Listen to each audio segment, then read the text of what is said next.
The distress signal had been screaming into the void of space for 6 long hours before anyone could respond. Deep in the cold darkness between stars, the USS Defiant Hope tore through hyperspace at maximum speed. Every second felt like an eternity to the crew who listened to the desperate calls for help. Captain David Park stood on the bridge of his ship with his hands clasped behind his back. His face showed no emotion, but inside his chest, his heart was beating fast. He had heard distress calls before. He had seen the aftermath of alien attacks. But something about this one felt different. Something felt wrong. "Give me the details again," he said to his communications officer. Lieutenant Emma Kim pulled up the information on her screen. Her fingers moved quickly across the glowing controls. "Outpost Kappa 7, sir.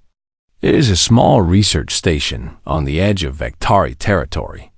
The garrison reported a massive enemy force approaching. Over 3,000 Vectari shock troops." David felt his stomach drop.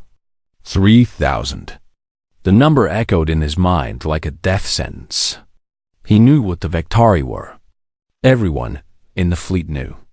They were massive insect-like creatures that stood 8 feet tall. Their bodies were covered in natural armor that could stop bullets. Their claws could tear through metal. They lived only for war and conquest. "How many defenders does the outpost have?" he asked, even though he already knew the answer would be bad. Emma hesitated before speaking. 42, sir. 42 soldiers and a handful of civilian researchers." The bridge fell silent. Everyone understood what those numbers meant. 42 humans against 3,000 alien warriors. It was not a battle. It was a slaughter waiting to happen. David closed his eyes for a moment. He thought about the men and women at that outpost. They had families. They had dreams. They had signed up to serve humanity among the stars, and now they were facing an enemy that outnumbered them almost 100 to 1. "How long until we arrive?" he asked. 4 more hours, Captain. 4 hours. David knew that 4 hours was far too long. The battle would be over in minutes. But he had to try.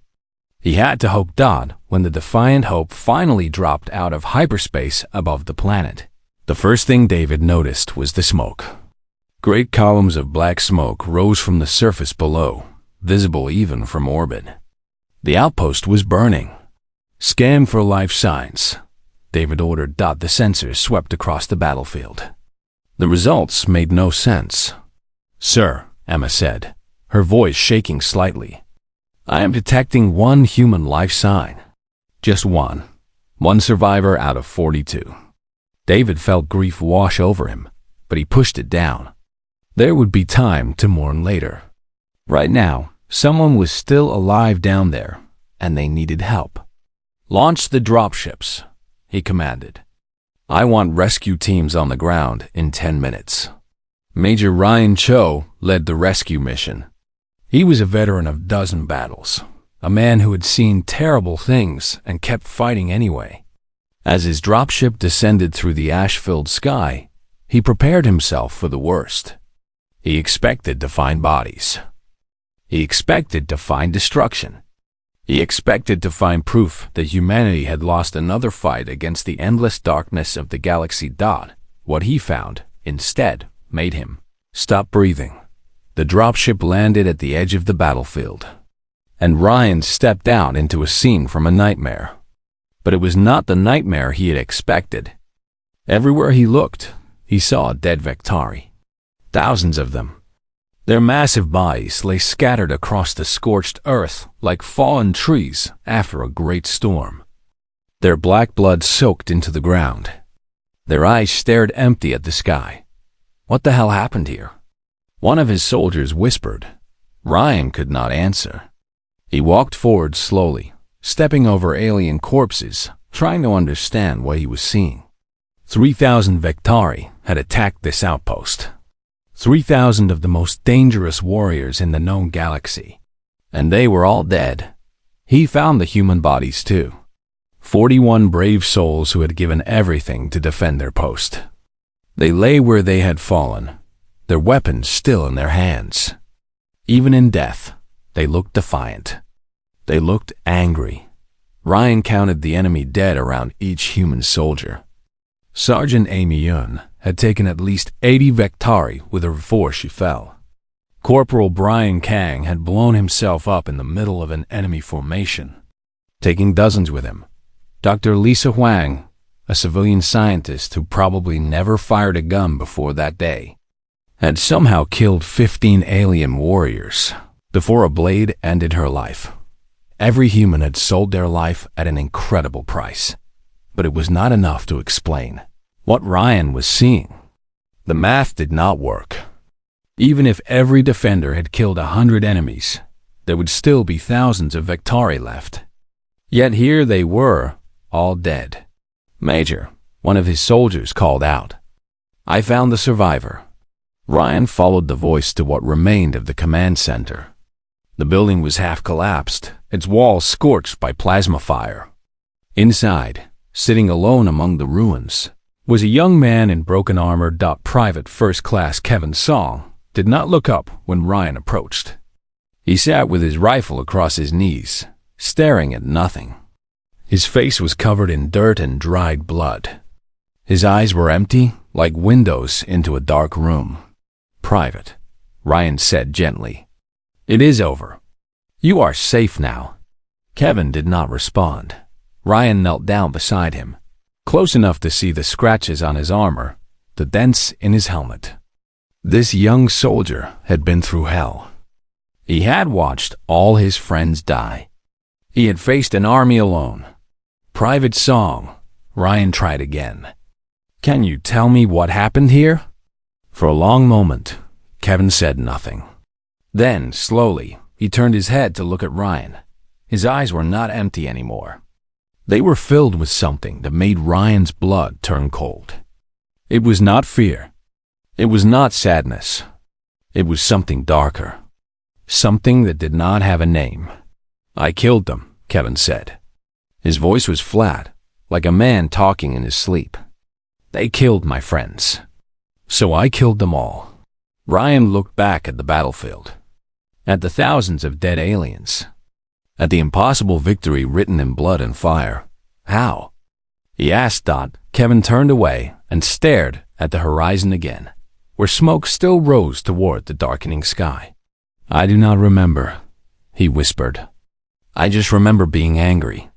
Ryan stood up slowly. He had seen many things in his years of service.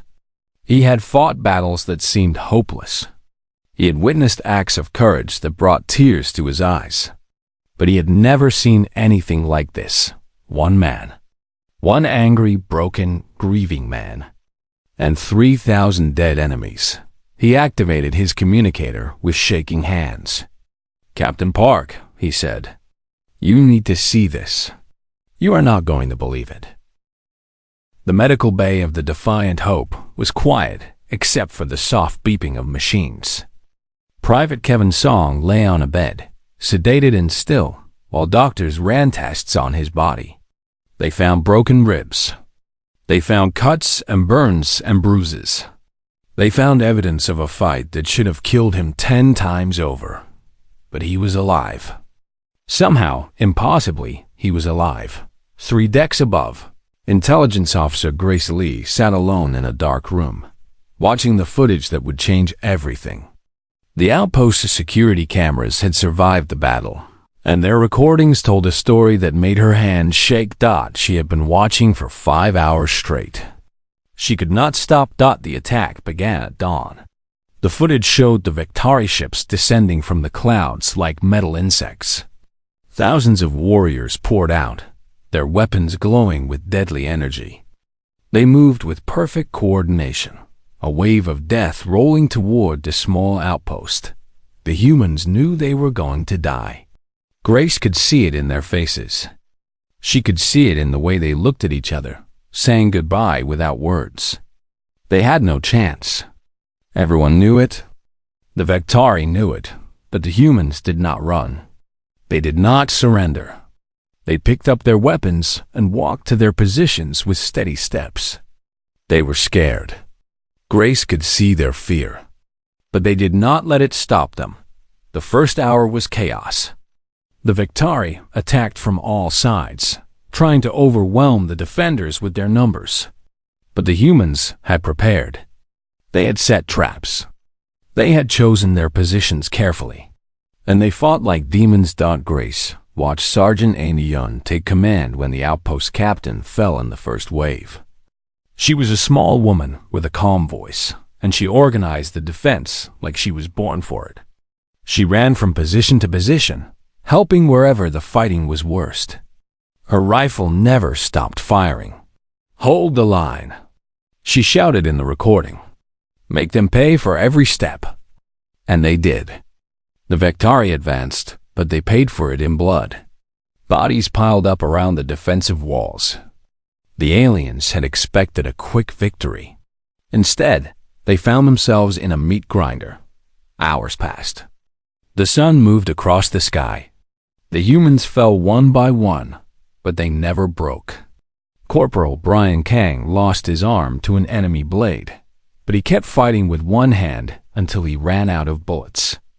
Then he grabbed a bundle of explosives, smiled at his friends one last time, and ran into the enemy formation. The explosion killed 43 Victari and left a crater in the ground. Dr. Lisa Wang was a scientist who studied alien plants. She had never been in combat before. But when the soldiers around her died, she picked up a fallen rifle and taught herself to shoot. Grace watched her hold a narrow corridor for 3 hours, standing over the bodies of her colleagues, refusing to let the enemy pass. When she finally fell, there were 15 dead Victari in front of her. Every human was a hero that day. Every one of them chose death over surrender. And every one of them made the enemy suffer for it. But it was not enough. By hour 15, only 12 defenders remained. By hour 18, there were 5. The Victari had lost over 2,000 warriors, an unbelievable number, but they still had hundreds more. The battle was almost over. Grace leaned forward as she watched the final hour begin. The last 5 humans gathered in the command center. Kevin Song was among them. He was young, barely 20 years old, with a face that still showed the softness of youth. He did not look like a killer. He looked like someone's son, someone's brother, someone's friend. Sergeant Yun was there too. She was wounded badly, blood soaking through her uniform, but she was still standing. She looked at her remaining soldiers with proud eyes. "We are not going to make it," she said simply. "Rescue is still hours away. We have maybe 30 minutes before they break through." No one argued. They all knew she was right. "So what do we do?" one soldier asked. Sergeant Yun smiled. It was a strange smile, sad and fierce at the same time. "We make them remember us. We make them tell stories about this day. We make sure that every Victari in the galaxy knows what happens when you attack humans." She looked at each of her soldiers in turn. "I am proud of you. All of you. Now let us finish this." What happened next made Grace's blood freeze. The 5 humans did not wait for the enemy to come to them. They charged. They ran out of the command center and straight into the remaining Victari force. It was suicide. It was madness. It was the most terrifying thing Grace had ever seen. 4 of them died in the first minute. They took dozens of enemies with them, but the numbers were too great. One by one, they fell. But Kevin Song kept fighting. The footage became strange after that. Static filled the screen. The cameras flickered and died. Grace saw only fragments, moments of clarity, and a storm of interference. She saw Kevin moving through the enemy like a ghost. She saw Victari warriors falling around him. She saw something in his eyes that did not look human anymore. When the footage cleared, it was over. Kevin stood alone in a field of corpses. 200 Victari lay dead around him, killed in the span of minutes by a single human soldier. His rifle was empty. His knife was broken. His hands were red with alien blood. He dropped to his knees and screamed. It was a sound of pure grief, pure rage, pure pain. The cameras captured it clearly, and Grace felt tears running down her face as she listened. Then Kevin went silent. He walked back to the command center, sat down, and did not move again until the rescue team found him. Grace stopped the footage. She sat in the darkness for a long time, trying to understand what she had just witnessed. Her training told her it was impossible. One man could not kill 200 Vektari warriors. The physics did not work. The biology did not work. Nothing about it made sense, but the bodies were real. The footage was real. And Kevin's song was real, lying in the medical bay 3 decks below, alive against all odds. She pulled up his biometric data from the battle. Heart rate, brain activity, hormone levels. Everything had been recorded by his armor sensors. What she found made her gasp. During those final minutes, Kevin's body had gone through a transformation. His adrenaline levels spiked to numbers that should have killed him. His brain activity became a storm of electrical impulses, concentrated in the most primitive parts, the parts that controlled rage and survival. His strength, his speed, his endurance, all of them jumped to levels that were not supposed to be possible for a human being. He had become something else, something that the Vektari had never seen before, something that scared them. Grace saved the files and stood up on shaking legs. She had to tell the captain. She had to tell everyone. Because what happened at Outpost Kappa 7 was not just a battle. It was proof that humans were more dangerous than anyone had ever realized. And somewhere in the galaxy, the Vektari were about to learn that lesson the hard way. On the other side of the galaxy, in a ship the size of a small moon, War Master Crix received the battle report from Outpost Kappa 7. He read it 3 times because he could not believe what the words were telling him. Crix was old, even by Vektari standards. He had lived for 200 years.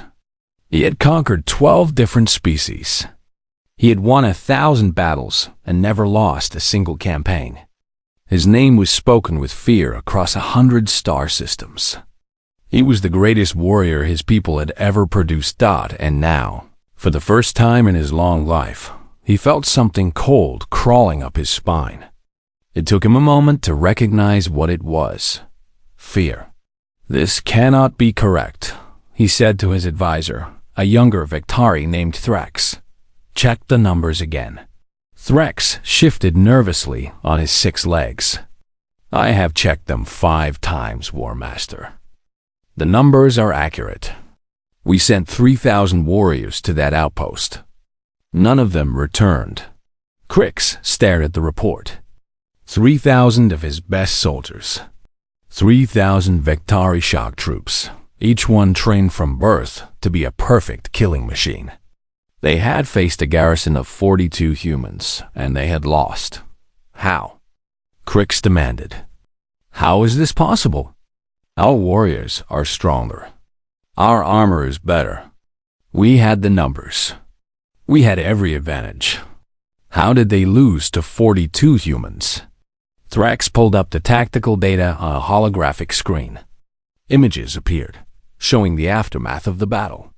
Crix saw his warriors lying dead in the dirt. He saw the defensive positions that the humans had built. He saw the traps and the ambush points and the kill zones that had turned his invasion force into a slaughter. The humans did not fight like we expected, Thrax explained. They knew they could not win. They knew they were going to die. But they did not retreat. They did not surrender. They stayed and fought until the last one fell. Crix understood combat. He understood strategy. But he did not understand this. Why would they do that? He asked. Any logical species would have tried to escape. Any logical species would have valued survival over a pointless last stand.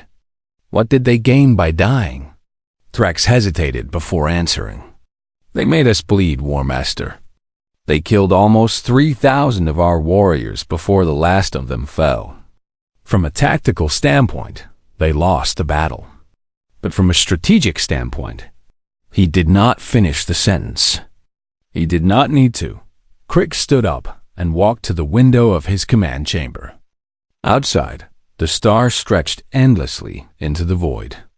Somewhere out there, humanity was spreading across the galaxy. They've been doing it for less than 200 years, a blink of an eye compared to the ancient Victari civilization. Crix had dismissed them as a minor threat, a young species that would be easy to crush if they ever became a problem. He had been wrong. "Show me the footage from the final hour," he ordered. Threx obeyed. The holographic screen flickered, and Crix watched the last 5 humans charge into his warriors. He saw them die, one after another, taking enemies with them. He saw the carnage they caused in those final moments. Then he saw the last one. The young human male who should have died with his friends, but did not. Crix watched him fight through the static and interference, moving faster than any human should be able to move, killing with a fury that seemed almost supernatural. What happened to him? Crix asked. What made him different? We do not know, Threx admitted. Our scientists have analyzed the footage extensively. His physical abilities exceeded all known human parameters. It is as if his body rejected the normal limits of his species. Why? Thrax looked at his War Master with troubled eyes. We believe it was anger, War Master. Pure, concentrated rage. When his friends died, something inside him broke. And what came out was something else. Crix thought about those words for a long time. He had conquered species that fought back. He had conquered species that resisted fiercely. But all of them, eventually, had accepted defeat.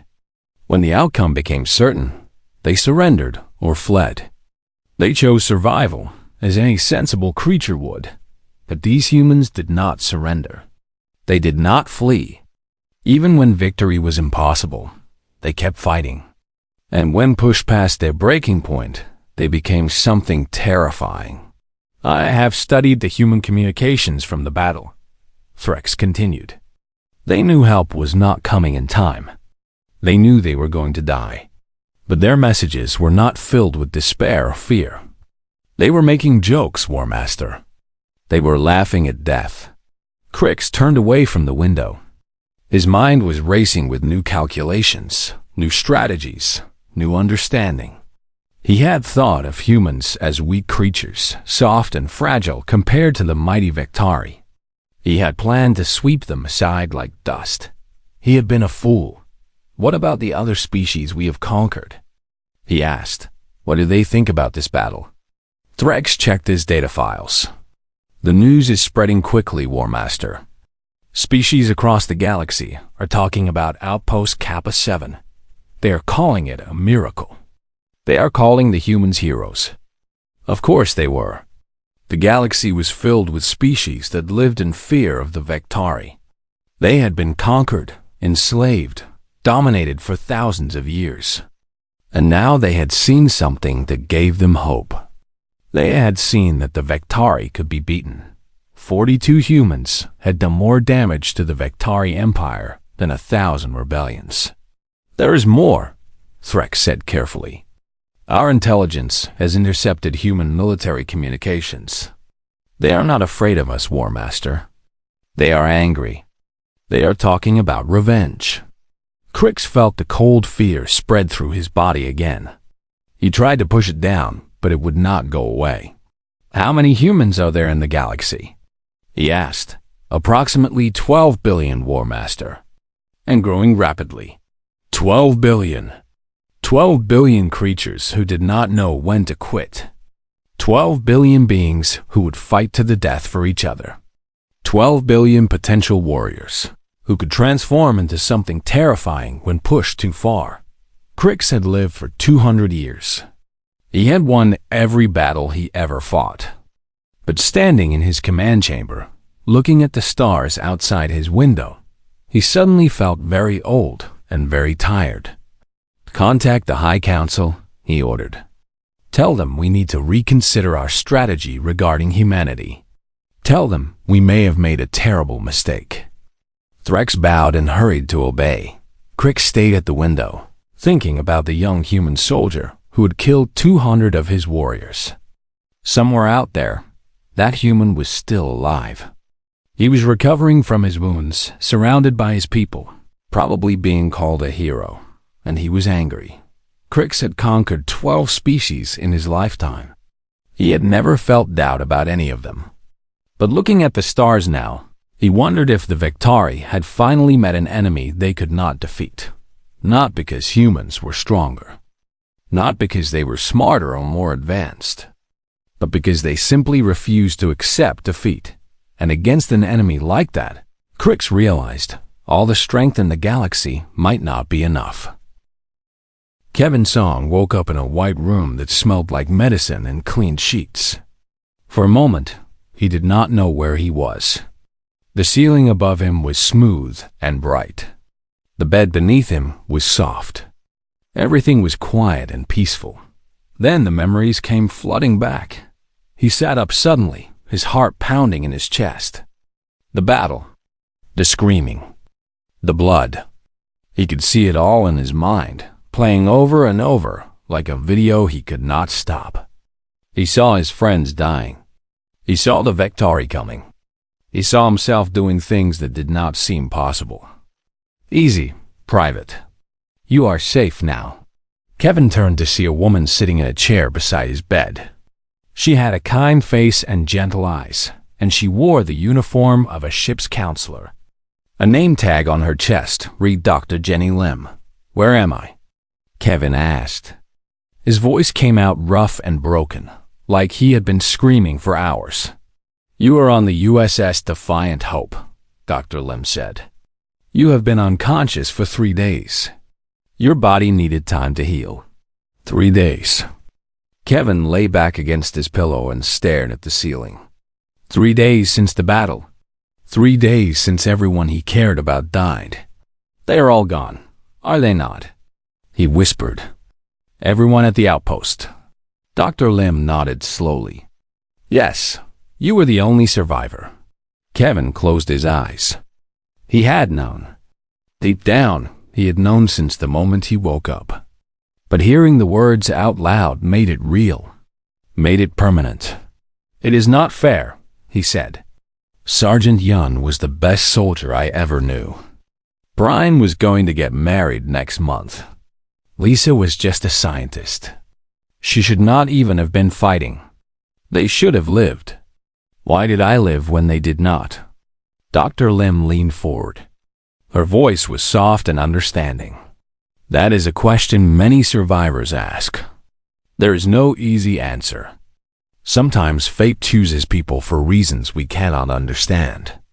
Kevin shook his head. I do not want to be chosen. I want my friends back. They sat in silence for a long time. Kevin felt tears running down his face, but he did not try to stop them. He had earned the right to cry. He had earned the right to grieve. Eventually, Dr. Lim spoke again. Kevin, I need to ask you something. The footage from the battle, the final hour, it is incomplete. We could not see everything that happened. Can you tell me what you remember? Kevin's hands started to shake. He grabbed the sheets of his bed and held on tight, trying to steady himself. I remember Sergeant Yun telling us we were not going to make it, he said slowly. I remember her saying we should make the enemy remember us. I remember deciding that I was okay with dying, as long as I could take some of them with me. He paused, gathering his thoughts. The memories were fuzzy, like looking at something through dirty glass. We charged, he continued. All 5 of us ran straight at them. It was stupid. It was crazy. But it felt right. It felt like the only thing we could do. What happened then? Kevin's eyes became distant. He was back on that battlefield, surrounded by enemies, watching his friends fall around him. Tommy died first. Then Maria and John, Ben Amy. He said their names like a prayer. I watched each of them go down. I watched the Vektari kill them. And something inside me just broke. His voice changed. It became darker, harder, filled with something cold. I stopped being scared. I stopped caring about surviving. All I could feel was anger.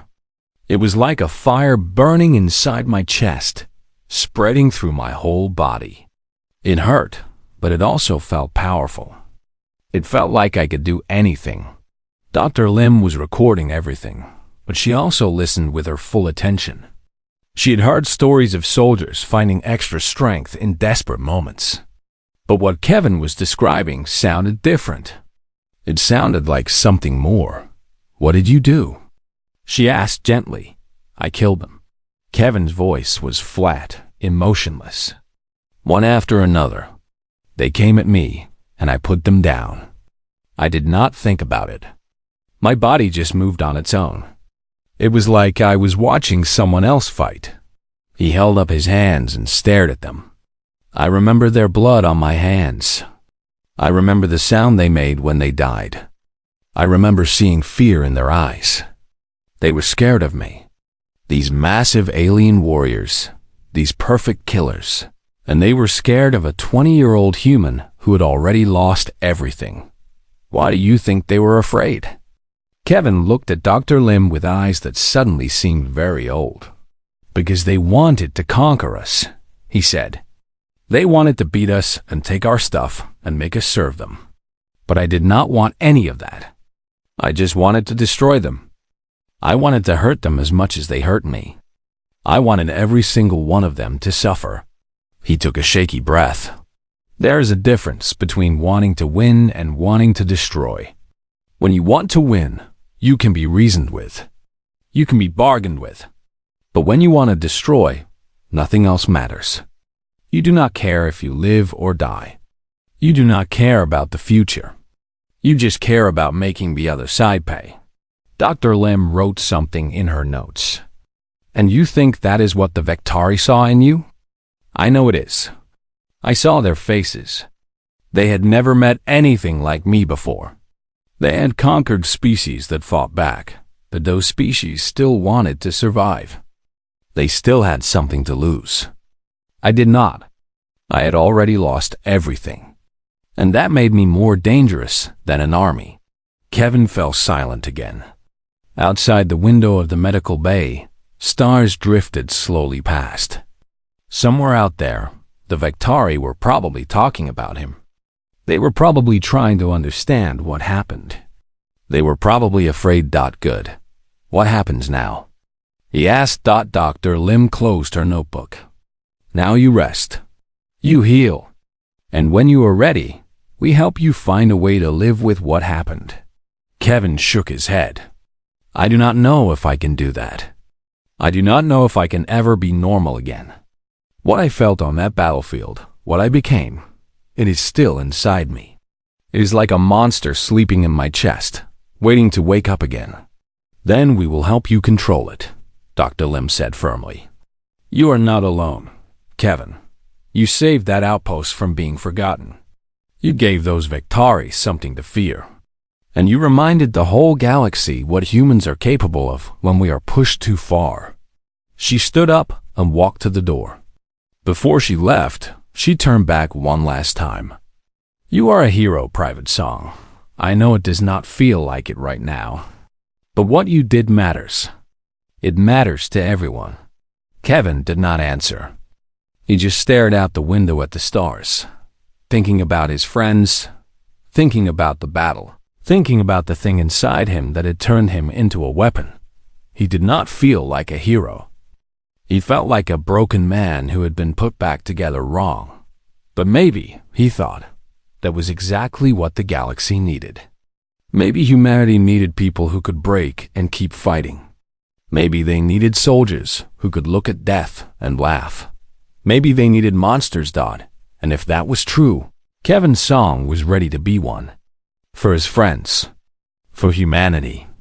For the future that they had died to protect. The Vektari had made a mistake when they attacked that outpost. They had made a bigger mistake when they killed his friends, and they were going to regret it for the rest of their existence. The story of Outpost Kappa 7 spread across the galaxy like fire through dry grass. It traveled through communication networks and trade routes. It passed from planet to planet, species to species. Within a week, every corner of known space had heard the tale. 42 humans against 3,000 Vectari. One survivor standing among a field of enemy dead. The numbers were impossible. The outcome was unbelievable. But the evidence was real. On 100 different worlds, people who had lived in fear of the Vectari looked at each other with new hope. If humans could do this, they whispered, maybe the Vectari were not unstoppable after all. Maybe there was a chance for all the conquered species to be free again. The Galactic Council called an emergency meeting. This was the governing body of the known galaxy, a gathering of representatives from every major species. They met on a great station that floated between the stars, a place of diplomacy and discussion that had existed for thousands of years. Ambassador Michael Nam arrived to represent humanity. He was a calm man with gray hair and steady eyes, the kind of person who made everyone around him feel safe. He had been a diplomat for 30 years, and he had faced many difficult situations. But nothing had prepared him for this. The council chamber was enormous. Representatives from 100 different species sat in their designated areas, their bodies ranging from humanoid to something that looked like living clouds. They all watched as Michael walked to the central platform. The silence was heavy with questions. "Ambassador Nam," said the council speaker, an ancient being from a species so old that no one remembered their origin. "We have called this meeting to discuss the events at your outpost Kappa 7. We have seen the reports. We have studied the evidence. And we have many questions." Michael nodded politely. "I will answer what I can." A representative from the Etherean Dominion leaned forward. These were tall, thin beings with skin like pale moonlight. They were philosophers and scholars, known for their endless pursuit of understanding. "Your soldiers knew they could not win," the Etherean said. "They knew help would not arrive in time. Yet they chose to fight and die instead of surrendering. We have tried to understand this behavior, but it makes no sense to us. What did they gain by dying?" Michael thought carefully before answering. He thought about the footage he had watched. He thought about Kevin Song, still recovering in his hospital bed. He thought about the 41 graves that would be dug on Earth. "They gained time," he said finally. "Even though rescue did not arrive before the battle ended, my soldiers did not know that for certain. They held the line because there was a chance, even a small one, that they might save some lives. And they gained something else too." "What?" the Etherean asked. "They gained a message. By fighting to the end, they told the Vectari something important. They told them that humans will not be conquered easily. They told them that every attack will cost them dearly. They made sure that any species thinking of attacking humanity would think twice." A murmur went through the chamber. The representatives looked at each other with new expressions on their alien faces. Some showed understanding. Some showed fear. And some, especially those from species that had suffered under Vectari rule, showed something like hope. The speaker raised a hand for silence. "We have also reviewed the footage of your soldier, Private Kevin Song. His actions in the final moments of the battle defy explanation. He killed over 200 Vectari warriors single-handedly. Our scientists say this should be physically impossible for a human. How do you explain it?" Michael had expected this question. He had discussed it with military leaders and scientists and psychologists. They all had theories, but none of them had perfect answers. "Humans have a capacity for extreme behavior under extreme circumstances," he said. "When pushed to our limits, when everything we love is threatened, we can do things that seem impossible. We call it different names: adrenaline, willpower, fighting spirit. But whatever you call it, it is real." He paused, choosing his next words carefully. Private Song watched his friends die. He knew he was about to die too. And in that moment, he found something inside himself that let him fight beyond normal human limits. I cannot tell you exactly how it works. I can only tell you that it happens. And it will happen again if you threaten us. The chamber fell silent. Michael could feel the weight of 100 different gazes on him.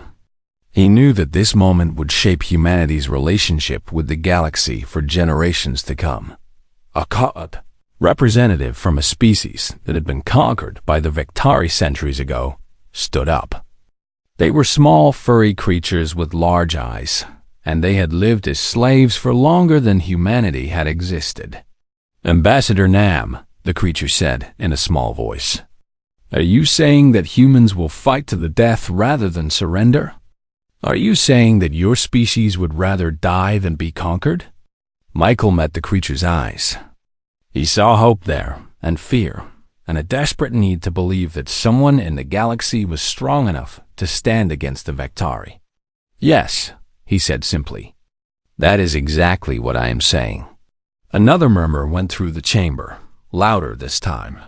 Michael saw the Vectari representative, a massive warrior who had been sitting in silence, shift uncomfortably in his seat. "This is ridiculous," the Vectari snarled. "One battle does not prove anything. Humanity is a young species with limited resources. They cannot hope to stand against our empire." Michael turned to face the Vectari directly. He kept his voice calm, but there was steel behind his words. "You attacked one of our outposts without warning. You killed 41 of our people.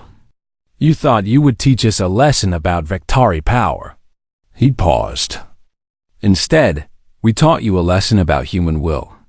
Your 3,000 warriors are dead. Our survivor is alive. And the whole galaxy now knows what happens when you attack us." The Vectari's eyes narrowed with anger, but he said nothing. There was nothing he could say. The facts spoke for themselves. The council speaker intervened before things could escalate further. "We have heard the reports and the explanations. We will take time to consider their meaning. But before we end this session, is there anything else you wish to say, Ambassador Nam?" Michael thought about his answer. He thought about the soldiers who had died at Kappa 7. He thought about Kevin's song, who had survived and would carry scars forever. He thought about the future of humanity in a galaxy full of predators and dangers. "Just this," he said. "Humanity came to the stars in peace. We wanted trade, to learn, to cooperate with other species. We do not seek war, but we will not run from it either." He looked directly at the Vectari representative. "If you leave us alone, we will be your friends. We will share what we have and learn what you can teach us. But if you threaten us, if you attack our people, if you try to conquer our worlds, you will find out just how dangerous humans can be." He let the words sink in before finishing. Outpost Kappa 7 was defended by 42 soldiers. We have 12 billion more just like them. Every single one of them is willing to fight and die for their family, their friends, their species. That is not a threat. That is a promise. And I suggest you believe it." The chamber was absolutely silent. Then, slowly, the small furry representative who had spoken earlier began to clap. Others joined in. Not all of them, but many. Species that had lived in fear of the Vectari for centuries were applauding a human diplomat who had told the galaxy that humanity would not bow. Michael walked out of the chamber with his head held high. He knew that this was just the beginning. There would be challenges ahead, battles to fight, sacrifices to make. But humanity had sent a message today that would echo through history. They had shown the galaxy that humans were not to be underestimated. And somewhere on the USS Defiant Hope, Private Kevin's song was slowly starting to heal, carrying inside him the same fire that had burned at Outpost Kappa-7. The Victari had learned to fear one angry human soldier. Soon, they would learn to fear an entire species, because humanity was here to stay. And nothing in the galaxy was going to change that. The stars belonged to everyone now, including the stubborn, angry, unbreakable creatures called humans.